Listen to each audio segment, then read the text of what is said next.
Entonces, Filipenses 2, versículo 12 dice: Por tanto, amados míos, como siempre habéis obedecido, no como en mi presencia solamente, sino mucho más ahora en mi ausencia, ocupaos en vuestra salvación con temor y temblor, porque Dios es el que en vosotros produce así el querer como el hacer por su buena voluntad. Haced todo sin murmuraciones y contiendas, para que seáis irreprensibles y sencillos, hijos de Dios sin mancha, en medio de una generación maligna y perversa, en medio de la cual resplandecéis como luminares en el mundo, asidos de la palabra de vida, para que en el día de Cristo yo pueda gloriarme de que no he corrido en vano, ni en vano he trabajado. Mis hermanos, ser luz en las tinieblas. Exponemos nuevamente, menciono Filipenses 2, versículos 14 y 15. Pero antes de atacar el texto, deseo mencionar unas palabras introductorias. Iniciando con lo siguiente: la vida es un campo de batalla. Esto es algo que aprendimos sobre nuestro estudio de la murmuración y el contentamiento, o bien del descontentamiento y la queja, que estuvimos hablando acerca de esto, donde si fuimos honestos con nosotros mismos, nos dimos cuenta que pocas veces meditamos sobre estos temas. Pero eso fue así hasta que el Señor tuvo a bien poner delante de nosotros, no solamente durante un domingo o dos, sino que diferentes domingos, este tema y confrontar nuestras mentes y nuestros corazones a fin de examinar la situación en la cual nos encontramos, con el propósito también de enderezar el camino. Semanas atrás nos sumergimos en un estudio donde fuimos exhibidos en numerosas carencias. Sin embargo, si también fuimos honestos y al mismo tiempo fuimos cuidadosos al atender tales enseñanzas, estoy seguro que más de uno pudo encontrar consuelo en esa palabra que confronta, también pudo encontrar el poder para confortar las heridas de su alma, de su corazón turbado y su mente necesitada de renovación, como habla el apóstol Pablo.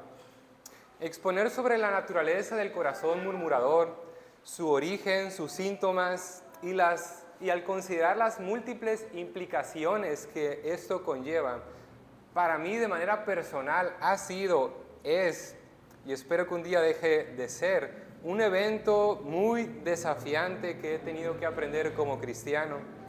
Al día de hoy no dejo de reconocer, y ustedes se han dado cuenta de ello en mis conversaciones o al extender mis necesidades de oración en esos días miércoles, que hay todavía aspectos en mi vida que debo llevar a los pies de la cruz a fin de ser restaurado. Esto puede concebirse, mis amados, como una confesión pública ante ustedes de que soy necesitado, pues lejos de presentarme como alguien que ha alcanzado, que ha llegado a la meta, estoy todavía ajeno a ello. Y por ende reconozco mi necesidad de humillarme y pedir por misericordia al único que puede aliviar mi alma y mi corazón. Nosotros sabemos que el Evangelio es algo que debe aplicarse todos los días. No es algo que creí el día de ayer y que hoy debo dejar de creer, sino que la evidencia de que he creído es que hoy sigo creyendo y el día de mañana seguiré creyendo. La murmuración, como previamente hemos enseñado, es un mal que es difícil de expulsar. Cada que el descontento se enciende, el humo de la murmuración se hace presente y muy evidente. Pero como hemos dicho, si me reconozco como un creyente verdadero y genuino, si sigo apelando a las bondades, a las preciosas perlas del Evangelio, ahí hay un corazón que está contrito y humillado, un corazón que responde a la voz de su Señor, que es tierno y atiende su llamado. Doy gloria a Dios por ello, mis amados, porque sé que no soy el único en esta situación, que su corazón es tierno y por ende se arrepiente, se humilla y pide, como aquellos ciegos que clamaron por misericordia. Pidieron por misericordia, sabiendo que no la merecen, pero también sabiendo que la necesitan, pero aún sabiendo más, que la pedían a aquel que es el único que puede proveerles. Hoy también clamo ese mismo Salvador que sea propicio a mí, porque sé que soy pecador. Y una vez más, así, aplicar sus múltiples y vastas bondades para sanar las carencias de mi alma.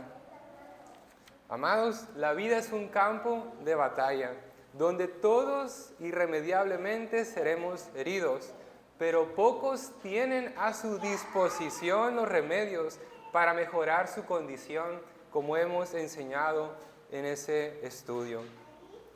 Estos pocos son los hijos de Dios quienes gozan de vastos e inagotables beneficios espirituales. Sabemos que todos los corazones en algún tiempo u otro han caído en el descontento y la murmuración, mas solo unos pocos serán y han sido restaurados de ese mal. Por medio del poder y la diestra que caracteriza a nuestro amado Señor, todos pueden venir a Él y pedir, pero sabemos que no todos han venido a Él y a pedir. Pocos resultarán favorecidos. Teniendo esto en mente, amada iglesia, procedo a exponer la porción que el Señor ha preparado para cada uno de ustedes. En los versículos 12 y 13 del capítulo 2 de Filipenses, el apóstol Pablo nos ha hablado acerca del qué. ¿Y qué es el qué? Debemos obedecer al Señor. Ahora pues, en el verso 14 hemos aprendido acerca de cómo debe ser esta obediencia. Haced todo sin murmuración ni contienda. Esta obediencia debe presentarse sin queja ni discusión, sino con gratitud y revestida de mucha gracia. Y para el verso 15 habremos de aprender ¿para qué es esto? Y el para qué es una proposición que apunta hacia un propósito, en cuyo caso es ser luz en las tinieblas, como habremos de titular la enseñanza del día de hoy. Verso 14, haced todo sin murmuraciones y contiendas, mientras que el mundo, las personas que habitan este mundo entenebrecido, se rigen por principios ajenos a la revelación divina, principios, normas, dichos o refranes que ellos creen conveniente someterse, pero que no son palabra de Dios. Por otra parte, los cristianos se han determinado en subordinar su conducta a los pies del Verbo encarnado. Estos últimos han optado, se han inclinado por tomar la obra de Cristo, no solamente para el remedio de su alma, para salvación, sino que también han decidido tomar la obra de Cristo como un estilo de vida, en cuyo caso implica adoptar las mismas costumbres terrenales que Él tuvo. El creyente no va a tomar esa vida, por decirlo de alguna manera, antes de venir a la tierra. No va a adoptar esa posición de rey, de soberano, de que todo lo sabe, no, sino que va a adoptar las costumbres terrenales, las costumbres que vimos en Cristo, por medio de la palabra que Él tuvo. El hábito de la lectura, la meditación de la palabra, largas sesiones de oración, hacer obras de misericordia a otros, y que todo esto se manifiesta en una actitud de humildad. Hoy, siendo yo un cristiano y reconociendo que algunos de ustedes también profesan ser cristianos, nos concebimos como fieles seguidores de Cristo entonces, y como ya previamente hemos enseñado, reconocemos que la humildad de Cristo es mi humildad, y así como su ausencia de queja y de murmuración se hizo presente y evidente, también esas características deben formar parte de mi caminar diario, es decir, un estilo de vida. El autor de Filipenses reconoce que cada creyente debe andar como su maestro anduvo, y Pablo lo tiene muy presente, que un creyente debe vivir como es digno del Evangelio, digno de ser un seguidor de Cristo. En otras palabras, el texto que acabamos de leer podría decirse de la siguiente manera: amados amigos filipenses, ocúpense de sus deberes cristianos. Mientras lo hagan, asegúrense de hacerlo de la manera prudente. Recuerden dejar fuera de sus obras toda murmuración. Por favor, reitero, les ruego, líbrense de toda discusión innecesaria. En el versículo 15, Pablo está apuntando hacia un propósito. Dice, para que seáis irreprensibles y sencillos, hijos de Dios sin mancha. Como he mencionado, esta palabra, esta expresión, ¿para qué persigue un propósito? ¿Cuál es este propósito? Bueno, que cumplan con estas características, ¿sí? Pero a su vez esto va a llevar a hacer luz en el mundo, a ser luminares en el mundo. Ahora, ¿qué está queriendo decir el autor de Filipenses con estas características, con estos atributos? Que seáis irreprensibles y sencillos. ¿Cómo es esto? Bueno, el origen en su idioma original de la palabra irreprensible es amentos. Aquí esta expresión se utilizaba para referirse a ser libre de imperfecciones morales y espirituales, en algún sentido. Por ejemplo, en Lucas 1:6 se nos habla acerca de los padres de Juan el Bautista, Zacarías y Elizabeth, quienes se considera que eran justos delante de Dios y andaban irreprensibles en todos los mandamientos y ordenanzas del Señor. Así que tenemos esta característica que dice amentos, irreprensible. Pero ¿en cuanto a qué? Entonces lo une.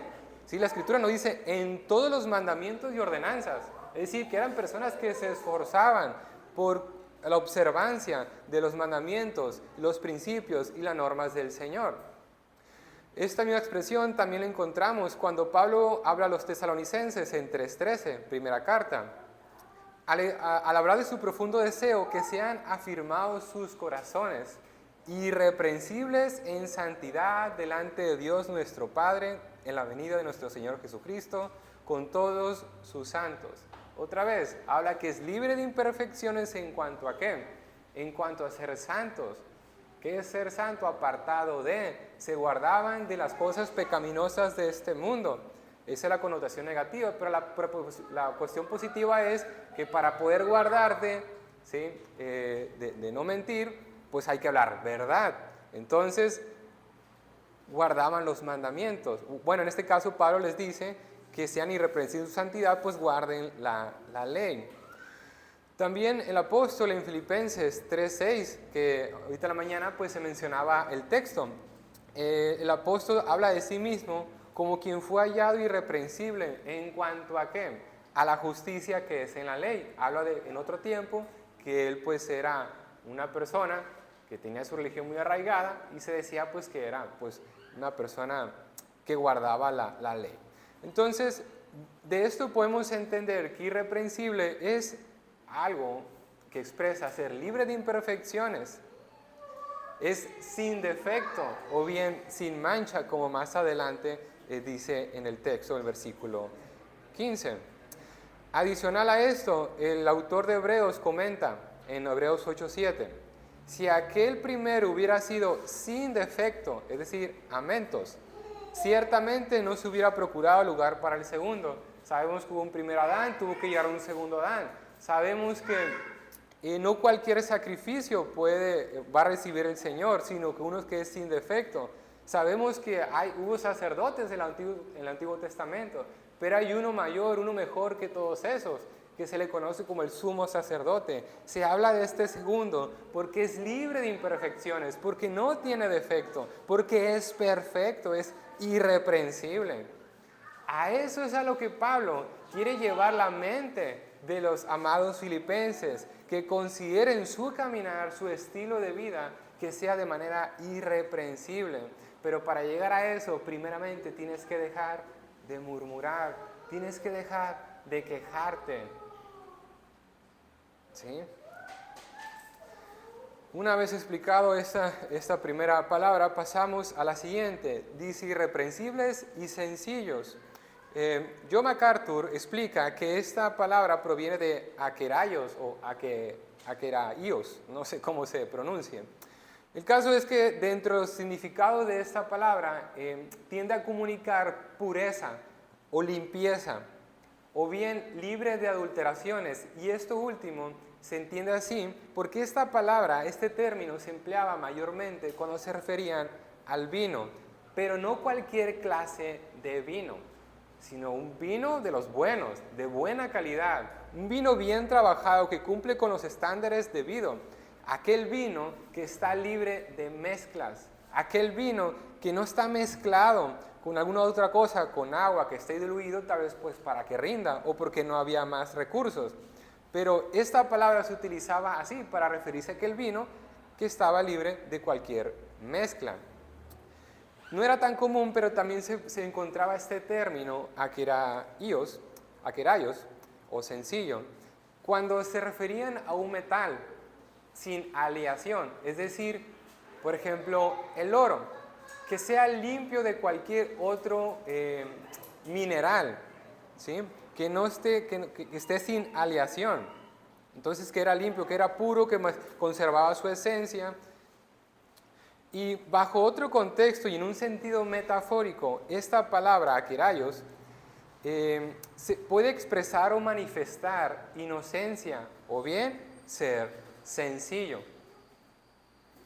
Esta expresión la utiliza el Señor Jesús en Mateo 10:16 cuando ordena a sus discípulos a ser prudentes como serpientes y akeraios como palomas, sencillos como palomas.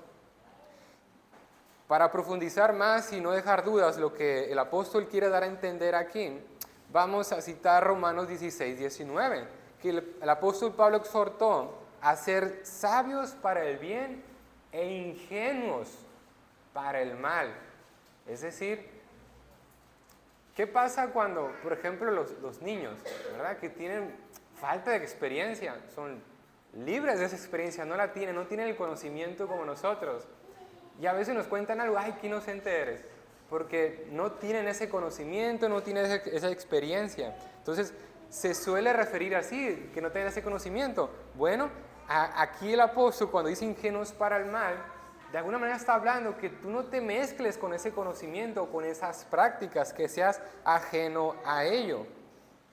También el apóstol, preocupado por el bienestar espiritual de la iglesia de Corintios, en la segunda carta, 11:2, dice: porque os celo con celo de Dios, pues he desposado con un solo esposo para presentaros como una virgen pura a Cristo. ¿Sí? ¿Qué está hablando? De una virgen pura, ¿qué entendemos? Pues que es ajena, apartada de experiencia de una intimidad carnal, que no conoce de eso, en un sentido que lo ha vivido, que lo ha experimentado, y su conocimiento es el conocimiento necesario que debe tener para entender lo que es eso y estar apartado, sabiendo que llegará un momento para ello. Entonces, irreprensible y sencillo están apelando, ¿sí?, pues a ser santos, sin tacha, sin mezcla, sin imperfecciones, sin defecto, sino que preservarse apartados. ¿Y qué es la palabra santidad? Ser santo es ser apartado, ser ajeno a la maldad, ser ajeno a las impurezas, ser ajeno a las perversidades. Eso es lo que el apóstol Pablo pues está tratando de comunicar. Tal como el oro es valioso y conserva su atractivo al ser puro y ajeno a otros minerales, como lo hemos mencionado, ¿sí? El oro dejaría de ser tan valioso si se mezcla con otros metales ajenos a él, o un diamante. Al ser mezclado disminuye su valor. Al ser alineado con otra cosa, una aleación, dejaría de ser útil para los propósitos que se le da a el oro. No va a destacar, porque si en el oro hay todos los otros minerales, cuando algo es todo, entonces es nada. No es nada, pues es todo, ¿sí?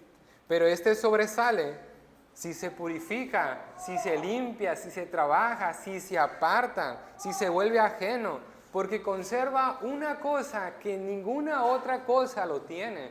Por eso su valor no solamente se conserva, sino que crece, puede crecer. Esa singularidad no la encuentra en ningún otro lugar, por eso es singular, porque es único. De la misma manera el creyente, amados hermanos, como el oro, que se distingue por esa característica peculiar que tiene, los cristianos son aquellos que no murmuran, no se quejan, son irreprensibles, no se mezclan en nuestra manera, dice el mundo, no se mezclan como nosotros. Recuerdo que en un trabajo me decían eso, oye, no te mezcles. Y yo pensaba, pues que no hay manera que yo pueda interactuar con sus temas de conversación. No hay manera que yo me ría porque no me causa gracia lo que me estás diciendo, me causa incluso una aversión. No lo dije, lo pensé. No puedo yo convivir con ello. Incluso me lastima, me resulta doloroso lo que mencionas.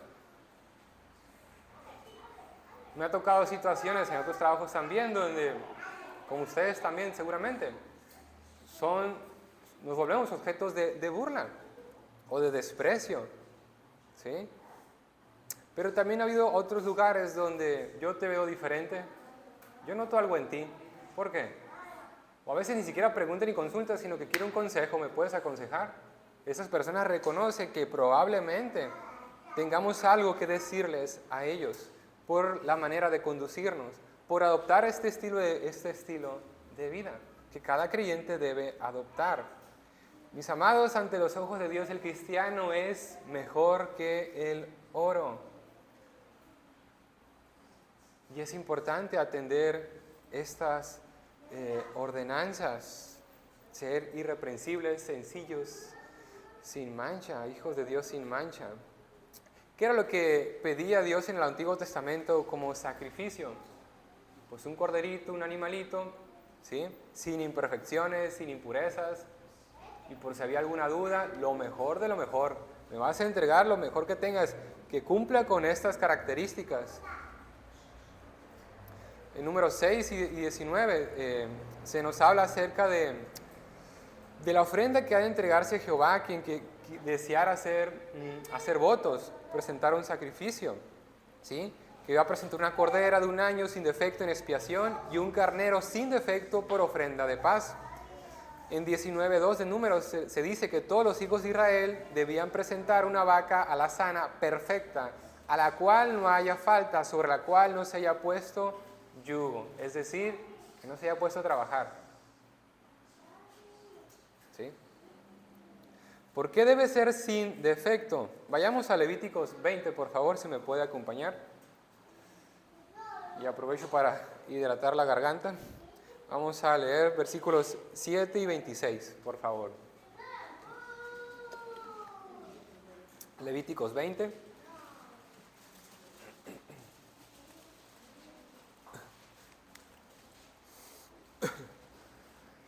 Bien, dice Levíticos 20:7. Santificaos pues y sed santos, es decir, y sed apartados, y ser sin mancha, y ser sin imperfecciones, y ser irreprensibles, y ser sencillos. ¿Por qué? Porque yo, Jehová, soy vuestro Dios. Y nada más, no hay que agregar más, yo te lo estoy ordenando.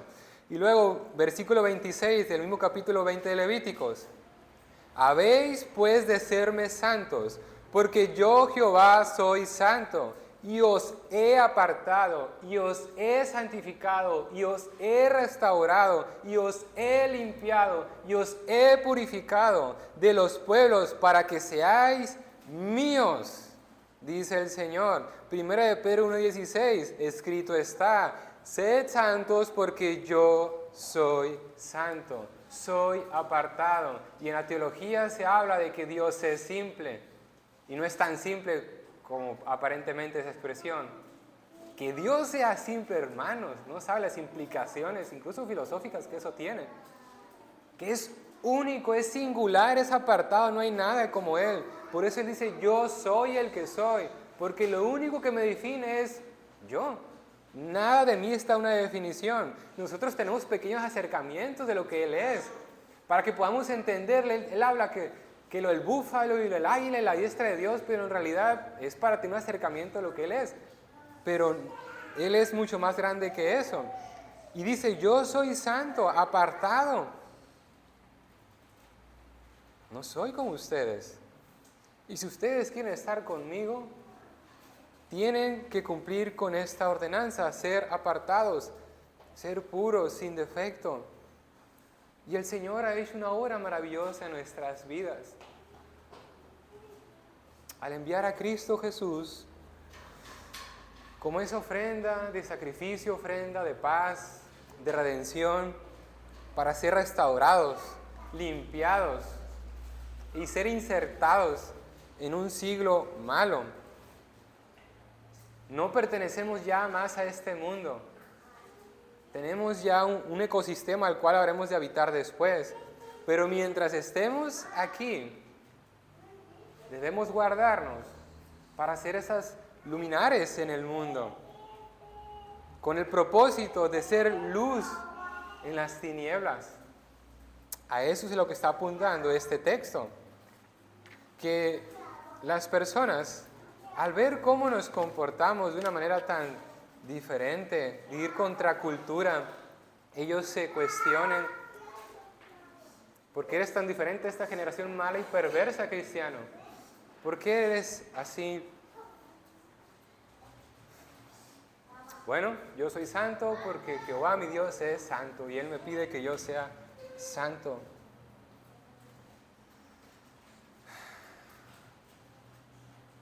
Ya no quería estar hablando de la murmuración, pero el texto lo demanda y es importante recordar. Parte de los versículos que mencionamos en el Antiguo Testamento o de los pasajes, hablamos de uno en Deuteronomio 32:5, que cómo se habla de una generación torcida y perversa, como habla aquí en Filipenses. La diferencia es que mientras que Pablo está hablando de una generación perversa y malvada, que está hablando de este mundo caído, de los que no son regenerados, aquí en el contexto del Deuteronomio 32, si recordarán, está hablando de una generación torcida y perversa, no del pueblo que no era Israel, sino del pueblo de Israel. ¿Por qué? Porque murmuraban y se quejaban, y recordará que la queja y la murmuración es el inicio de la rebeldía. Debemos tener mucho cuidado y me resisto a aún dejar de lado ese tema, porque está tan enraizado esa práctica tan mala que tenemos. Y no estoy exagerando porque el texto lo dice, generación torcida y perversa. Si esto es así, entonces ¿cuál es la distinción entre dos pueblos? Porque sale un pueblo malo, un pueblo bueno, un pueblo apartado para el bien, regenerado, restaurado, y otro que no. Pero la diferencia teológica, escritural, del canon que tenemos es que ese pueblo que es malo en su naturaleza, pues en su naturaleza no puede producir ningún fruto bueno. Es un mal árbol que va a dar mal fruto. Sin embargo, del otro lado tenemos al árbol que es bueno, que tiene la responsabilidad de llevar buen fruto y la capacidad, la facultad y además el privilegio de actuar de una manera digna y honrosa. Y no siempre da buen fruto. Se queja y murmura. Y como consecuencia, pues hay estas expresiones, generación torcida y perversa. Debemos tener cuidado, hermanos, porque poniendo esto sobre la mesa, pues ¿cuál pueblo está peor? El que no tiene conocimiento y no tiene la capacidad de actuar de manera correcta y pues hace lo que todo el mundo espera porque es lógico, o aquella nación, aquel pueblo santo que tiene la capacidad, tiene el conocimiento, tiene el deber y se opone a hacer lo correcto. Tengamos cuidado de esto. En el Sermón del Monte, el Señor Jesucristo llamó a los creyentes la luz del mundo y les encomendó: así alumbre vuestra luz delante de los hombres, para que vean vuestras buenas obras y glorifiquen a vuestro Padre que está en los cielos. Mateo 5, 14 y 16. Sabemos que en otro tiempo los cristianos estaban en tinieblas, pero ahora son luz en el Señor y por tanto deben andar como hijos ¿de qué? De luz. En Tesalonicenses capítulo 5, versículo 5 se dice: vosotros sois hijos de luz e hijos del día. Ya no más andar en tinieblas. debemos vivir de una manera ajeno a ello. ¿Por qué? Porque los cristianos, si son obedientes, si son diligentes, si son esforzados, impactarán de manera extraordinaria el mundo que los rodea. Sin embargo, también debemos ser conscientes, y creo que lo somos, que aunque muchas personas recibirán la luz por medio de nuestro andar, no todos habrán de recibir la luz como nosotros la hemos recibido. Esto ya se nos enseña. Por ejemplo, el Señor Jesús dice, y esta es la condenación, que la luz vino al mundo, y los hombres amaron más las tinieblas que la luz, porque sus obras eran malas. Entonces, debe recordar esto. No solamente ser conscientes de que van a despreciar la luz que tenemos para ellos, para su beneficio, sino que la luz, que es la verdadera luz, que es el origen de nuestra luz, fue despreciado, fue rechazado. No todos vendrán a la luz. ¿Por qué? Porque hay hombres que aman las tinieblas y aborrecen la luz. Los hombres que desprecian la justicia y la verdad y se sienten tan cómodos en esta generación perversa y malvada, pues como la Escritura dice, ya son condenados, a menos que se arrepientan y crean el Evangelio. La luz de la palabra de Dios no solamente revela la verdad, sino que saca a la luz la maldad. Y los hombres saben que son malos, saben que son imperfectos ante los ojos de Dios, y un día van a rendir cuentas.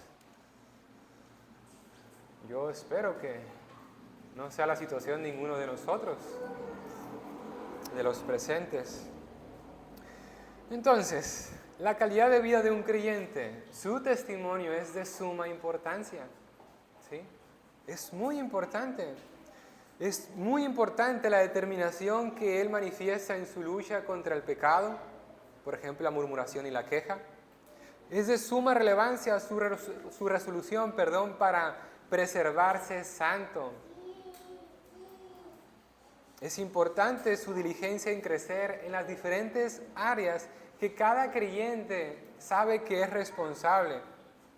Esto es la base para impactar a una generación en tinieblas. De lo contrario, si no estamos ocupados en ninguna de estas cosas, estaremos muy ocupados en servirle a la queja y a la murmuración, lo cual no impactará al mundo, sino que contribuye a ese sistema que está operando. Es importante, hermanos, ser conscientes que debemos ser luminares de este mundo. Estamos aquí para reflejar, para manifestar, para evidenciar, para dar testimonio de las gloriosas perfecciones de nuestro Dios Trino. Así como Cristo lo ha hecho, este varón perfecto, el cual siendo en forma de Dios no estimó el ser igual a Dios como cosa que aferrarse, sino que se despojó a sí mismo tomando forma de siervo, hecho semejante a los hombres, y estando en la condición de hombre, se humilló a sí mismo, haciéndose obediente hasta la muerte y muerte de cruz.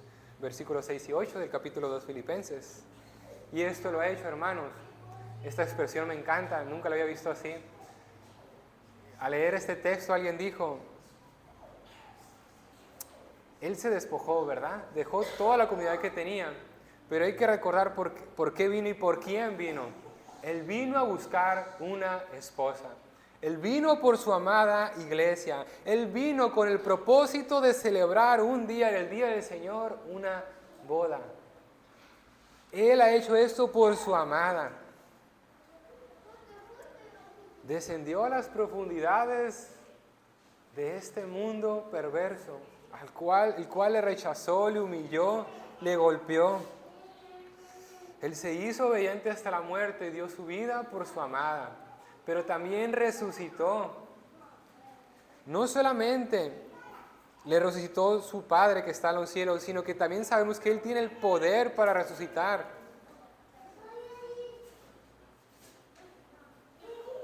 Para celebrar una boda con su amada iglesia. Él se enfrentó al rey de las tinieblas, venció la muerte entregando su vida. Ascendió a los cielos para mostrar el camino a su amada. para interceder por ella en lo que llega ese día, el cual ese momento glorioso, en el cual serán unidos para siempre. Y cuando llegue el momento también, vencerá de una vez por todas al primogénito de la queja y la murmuración, Satanás. Le pondrá fin a esa disputa. Esto no es un bonito cuento, tampoco una historia para relatar antes de dormir. No estoy intentando contar una poesía, ni busco ser elocuente en mis palabras para endulzar el oído que busca algo emocionante. Esto es una verdad que hemos aprendido, que la conocemos y estoy seguro que es suficiente para apagar el descontentamiento y eliminar, extirpar y expulsar una vez por todas la queja y la murmuración. Meditemos más en las preciosas perlas del Evangelio. Conviértase quien deba convertirse hoy, o que se convenza quien necesite ser convencido, pero sea el caso que sea, hermanos amados, este texto nos habla que debemos todos ser luz en las tinieblas, como gratitud, como ofrenda de sacrificio agradable a nuestro buen trino Dios. Ese varón perfecto, valeroso, fuerte, sabio, prudente, vendrá un día como gobernador, como conquistador. Ya tiene la espada lista para cortar quien deba ser cortado. Y llevará consigo a todos los que ha de llevar consigo, a todos aquellos que conforman el cuerpo de esa amada iglesia, su novia, su futura esposa. Cuando Pablo habla de ser luz en las tinieblas, y como lo he ya mencionado al leer algunos textos, Pablo está recogiendo la teología, las palabras que el Señor Jesús ya enseñó de ser luz en el mundo. Vosotros sois la luz del mundo. Pablo les está recordando eso que ya se expuso anteriormente. Es una extensión de lo enseñado por el Verbo encarnado. No está enseñando nada nuevo. Y esa es la ordenanza del día de hoy. Por si no había quedado claro, ¿sí?, todo lo que expusimos sobre el contentamiento, descontentamiento y todo eso, ¿por qué debemos apagar la murmuración para que seamos irreprensibles, sencillos, hijos sin mancha y poder ser la luz en este mundo caído? Nadie puede deslindarse de esta responsabilidad, es el tributo que debemos presentar. La pregunta es, ¿estamos listos para presentarnos en ese día glorioso? El Señor vendrá, amados. ¿Forma parte de ese cuerpo glorioso, de esa novia? ¿O es uno que logró infiltrarse entre nosotros y engaña muy bien, se hace pasar por alguien que no es? Yo les invito, como dice Pablo en 2 Corintios 13:5, examinaos a vosotros mismos si estáis en la fe, probaos a vosotros mismos. Examinemos si verdaderamente hemos creído, si somos parte de ese cuerpo. ¿Eres oro o un metal que se hace pasar por oro?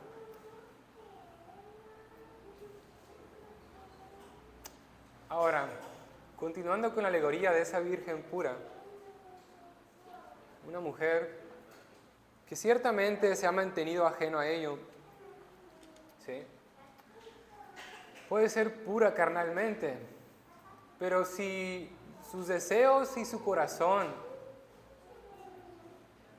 hay lujuria, hay pensamientos o deseos desenfrenados, de poco le vale haberse abstenido carnalmente del acto.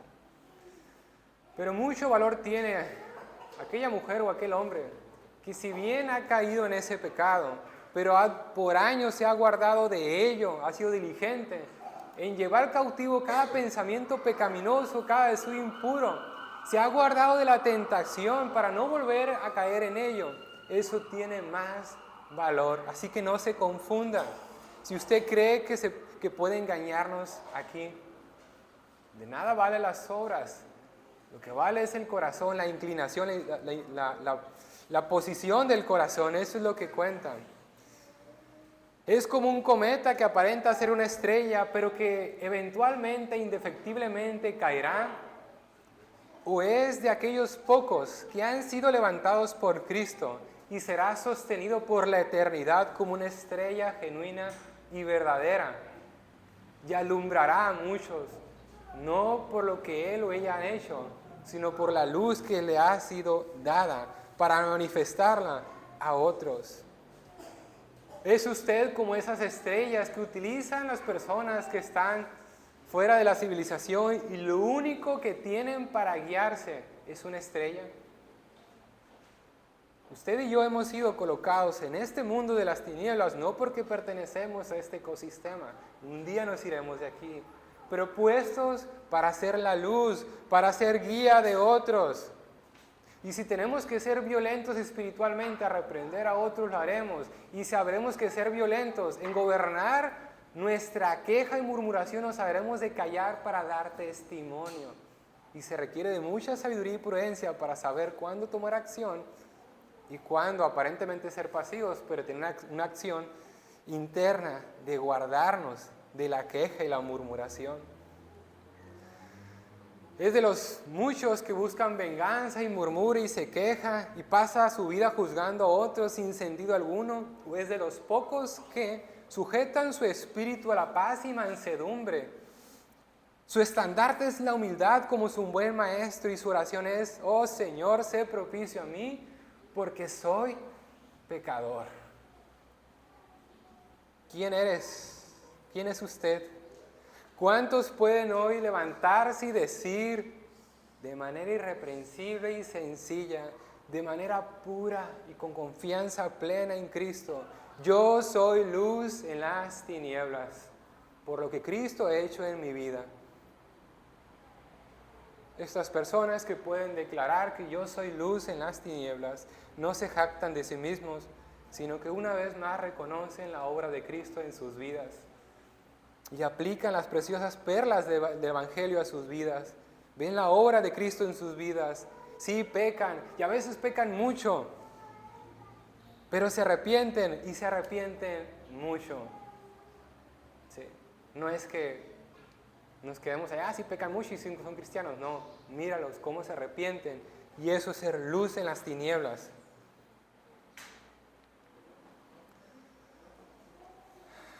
¿Cuántos pueden hoy declarar así?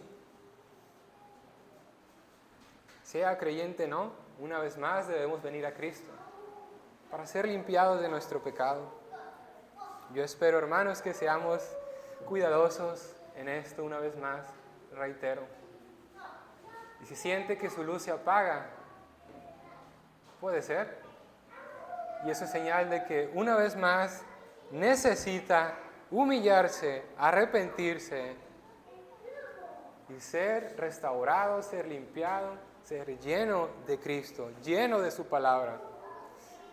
Venga Cristo, porque la vida, mis amados, la vida es un campo de batalla y el Evangelio debemos aplicarlo a nosotros todos los días. Arrepiéntase quien deba y gócese quien pueda. Vamos a orar.